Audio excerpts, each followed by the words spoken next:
Guys, Hambone here. It has been one heck of a day. Man, I am just exhausted.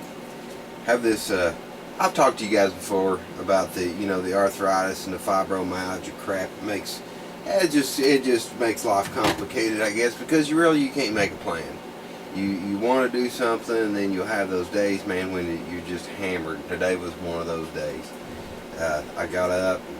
Well, last night I only got a couple hours sleep, whatever. Got up, went to church. By the time I got back, I was blasted, man.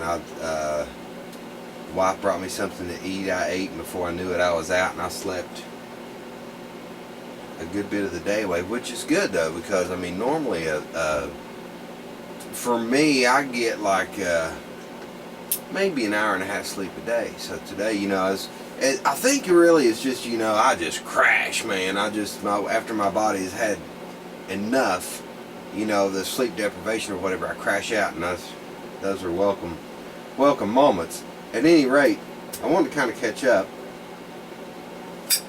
with my buddies. I'm knee deep in this wheel bearing project. I've been collecting, gathering the video and whatever. Here's the bearing housing. I've got it all cleaned up. It's ready to have the new bearings pressed in it. But I kind of got sidetracked yesterday. I had to go get another Roto-Spader. I put out the thing that on Craigslist, about needing some Sears implements, and a fella named Joe, he sent me, I got $100, whatever, and I drove to Inez, Kentucky, and picked it up, and really it's pretty cool because, which I didn't start it, you believe it or not, still in America, you still can't trust some people, didn't start it, took the guy's word for it. Really nice guy, old country boy, hillbilly like me. He lives in Inez. Pretty good looking Spader. It needs a few things done to it, but it's got a whole lot more compression than the one that we worked on. So let's take a look at my road trip here real quick. All right, boys, another road trip with Hambone. We just gassed up. We're in the old Chevy cargo van again. We're gonna head to Inez, Kentucky. We're gonna should find another Roto-Spader there. It looked like it was in pretty decent shape. Another Craigslist find. So, awful pretty day for a road trip, guys. I'm supposed to be putting wheel bearings in the rear of my VW, but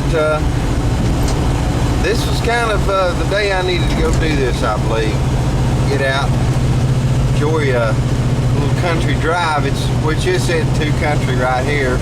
It's going to get country. We're heading to, got to go through Louisa, Kentucky, and then on out into Inez. So yeah, it's a little more rural out there. The Spader looked to be like a pretty good,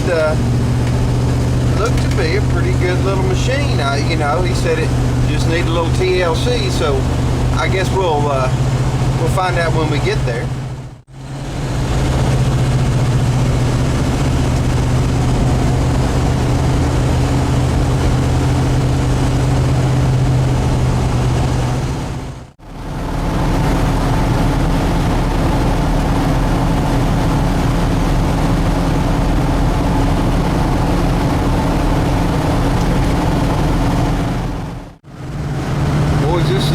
This is coal country here. There's these coal tipples all along 23 here. You can see them up there. Big old pile of coal there.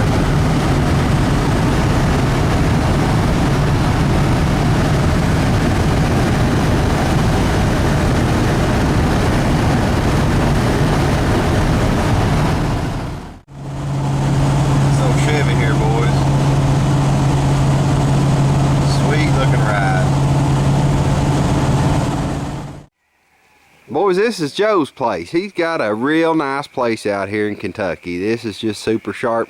We got the tiller the Roto-Spader I bought off of him, all loaded up and stuff. He helped me load that up, and I thank him for that. And we're heading back to Ashland. Boys, I'll tell you one thing I really like about being out and away from the city is, you know, these folks out here, which, like, you know, a lot of my family, you know, in the past that lived out in places like this, there's no Walmart, no hustle, no bustle, no, well, I guess you could have a cell phone if you want, but, you know, it's a different way of living. I really, I miss that.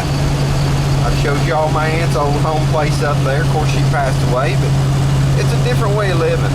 And I don't know, well, with the economy and everything the way it is, we might be living that way sooner than we think. Going back to the old ways, I don't know. Anyway, I don't think it's such a bad thing overall. Well, I just want to show you real quick. We're getting back up in the cold temperature silt water there. That's a big sandy river. That's what they do. They haul this coal in here, and they move it along the river. That big sandy ties into the Ohio, and that's what all these coal temples are for. Truck that coal here, load it on the barges, and off it goes. It's big, you know, like that country there where we was at with where we bought the Roto-Spader. That's coal. That's those people there. Joe, he works for coal company, and that's a big time part of our economy, I guess you say. It's part of the country. Coal. Well, guys, there's the tiller we bought out in Inez. Can't get it to hit right now. It's got water in the gas, so it ain't no big deal. It's got, oh man, the compression, it's got 10 times the compression that this motor here does. Joe says it's a pretty good runner. I believe that. It's